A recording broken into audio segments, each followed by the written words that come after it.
अस्सलाम वालेकुम स्टूडेंट्स, क्या ठीक है आप लोग। आज हम अपना लेक्चर जो है वो लेक्चर नंबर 3 स्टार्ट करेंगे। पहले दो लेक्चर जो डिलीवर हो चुके हैं, आई होप कि आपने उनको पढ़ा होगा और पढ़ने के बाद उनको समझा भी होगा। आपने वो बुक अपने सामने रखी होगी और उसको कंपैरिजन किया होगा मेरे लेक्चर के साथ। तो आई थिंक कि कोई प्रॉब्लम नहीं होगी आपको। लेकिन अगर इसके अलावा इसके बावजूद अगर आपको कोई प्रॉब्लम है तो आप मुझे व्हाट्सएप पे कॉल करके उस कन्फ्यूजन को दूर कर सकते हैं। तो कल मैं थोड़ा सा रिवाइज करना चाह रहा हूँ अपने लेक्चर को, प्रीवियस लेक्चर को, ताकि जो नहीं पढ़ सके उनको हमने अच्छी तरह फिर से रिवाइज करके पढ़ लें। मैं बता रहा था the dying sun written by sir James Jeans. बेटा मैं बता रहा था the dying sun, first prose है हमारा, अपनी किताब के सामने रख लें। The dying sun written by, इसमें लिखा हुआ है सर जेम्स जीन्स ने।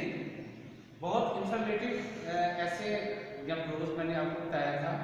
इसमें दो बातें बेटा डिस्कस की गई, वो कौन सी हैं? एक तो ये कि कैसे ज़मीन वजूद में आई थी, और दूसरी इस पे जो इंसान है वो कैसे उसका वजूद कैसे यानी पैदाइश कैसे हुई, दोनों चीज़। तो मैंने कल आपको कहा था कि ये कायनात बहुत बड़ी है, बहुत बड़ी कायनात है, और इस कायनात में बहुत सी चीज़ें जो कि खला में मौजूद हैं, और इस खला में बहुत से सितारे मौजूद हैं, हर जगह सितारे हैं। हम इस स्पेस को मेजर नहीं कर सकते, और इसमें कितने सितारे हैं वी डोंट नो, हमें इन चीज़ों का कोई पता नहीं है कि इसमें कितनी चीज़ें मौजूद हैं, उनकी तादाद कितनी है।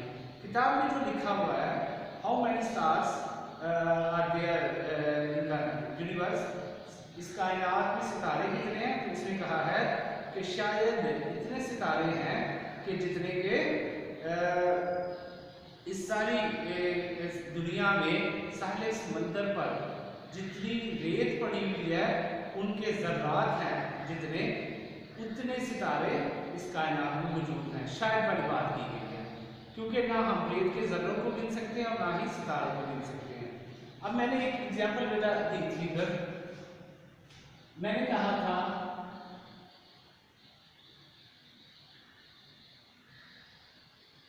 अगर ये आपको नजर आ रहा हो तो मैंने कहा था फर्ज कर लें सपोज, वैसे तो कायनात के लिए हम उसको मेजर भी नहीं कर सकते, तसव्वुर भी नहीं कर सकते कि वो कितनी वास्ट है, कितनी वसी और अरीज है। तो हम फर्ज कर लेते हैं सपोज कि ये एक क्या है, यूनिवर्स है, कायनात है। इस कायनात में स्टार्स हैं, इस कायनात में स्टार्स मौजूद हैं।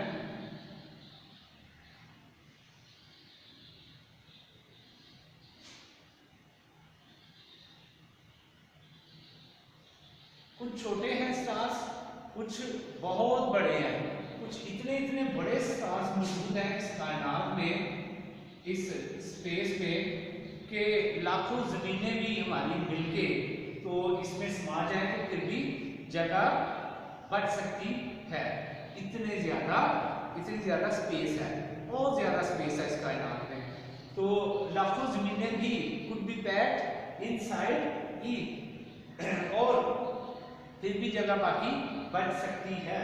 तो बेटा उसमें ये सितारे जो मैंने कहा अनगिनत है, अनकाउंटेबल है, ये घूम रहे हैं।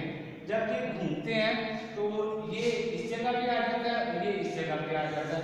ये सितारे एक साइकिल के पहिए की तरह घूम फिर के उसी जगह पे आ जाते हैं। क्लियर होगी बात? फिर ये सितारे आपस में टकराते भी नहीं, ना नीचे गिरते हैं क्योंकि ग्रेविटेशन फोर्स नहीं है, ऊपर जमीन की कशिश खत्म हो जाती है, नीचे नहीं आते, उधर ही घूमते रहे हैं।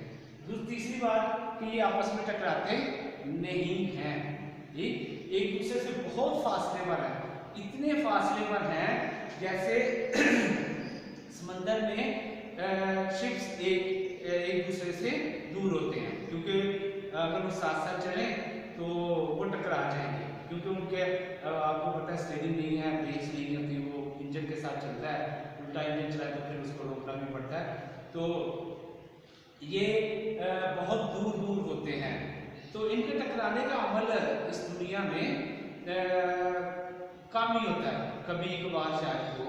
करोड़ों साल पहले उसने कहा कि ऐसा वाकया हुआ था, एक वाकया हुआ था, और वो वाकया करोड़ों साल पहले क्या था बेटा कि ये भी कल शायद बात बताई थी मैंने, एक सेकंड स्टार था, एक सितारा था, इस सितारे को हम क्या कहते हैं, सेकंड स्टार का नाम दे देते हैं।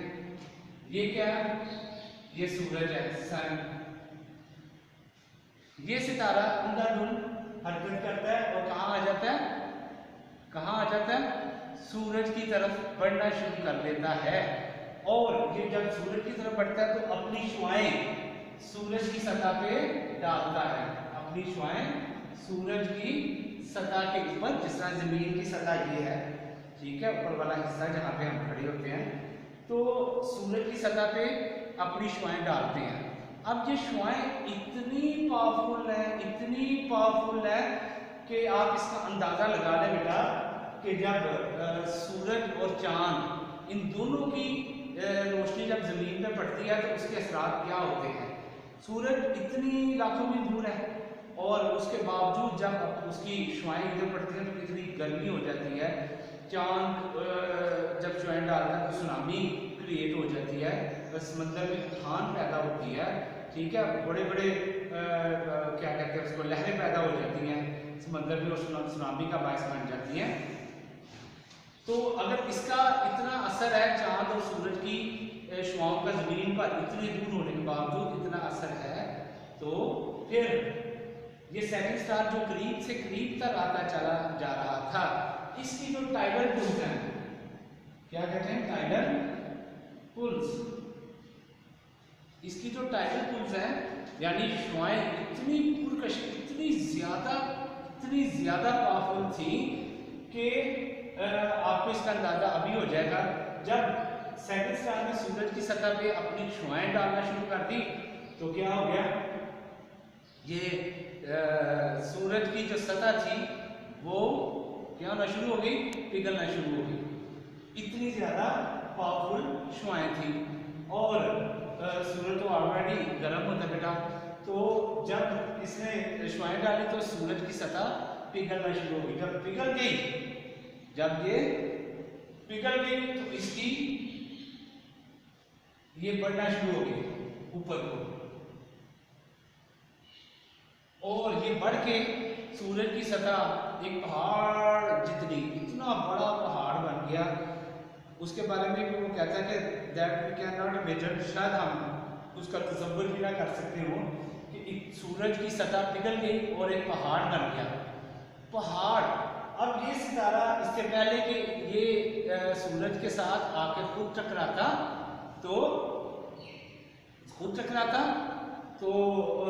क्या कहते हैं इसको, उससे पहले कि ये टकराए, ये पहाड़ जो था ये हट गया, क्योंकि ये सूरज की गैसेस भी थी अपनी, खुद गर्म है, और ये फट गया।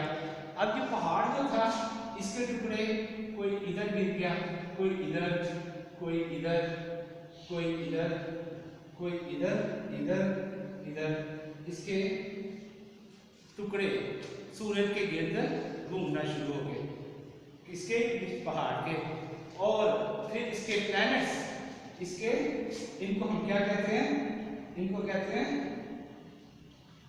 Planets. These are called planets। जमीन भी इसी पहाड़ के हिस्सों में से एक हिस्सा है। और ये जो प्लैनेट्स हैं जैसे मरीख है, प्लूटो है, ये आपको पता ही होगा, ये तब से लेकर आज तक ये सूरज के गिर्द ही घूम रहे हैं, और ये सूरज जो है इन सब पे अपनी शुआएं डालता है। जमीन पर भी ये अर्थ है, ये भी इन्हीं प्लैनेट्स का एक हिस्सा है जिसपे हम जिंदगी गुजार रहे हैं। इसके बाद कई जो है सवाल जन्म देते हैं बेटा कि आखिरकार जमीन पर ही हम जिंदगी की बसर करते हैं, यहीं पर हमने अपनी जिंदगी का आगाज क्यों किया, दूसरी जगह पे क्यों हम लोग नहीं जाते। क्लियर होगी बात आपकी? तो इसको जरा ध्यान से देखें।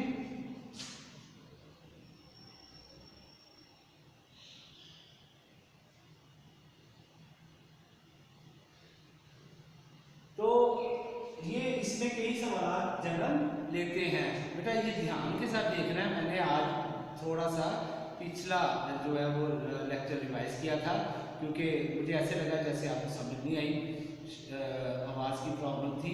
अब उम्मीद है कि आज समझ आ गई होगी। तो कल मैं जो है ना इसके आगे चलूँगा। ठीक है बेटा, मिलते हैं कल।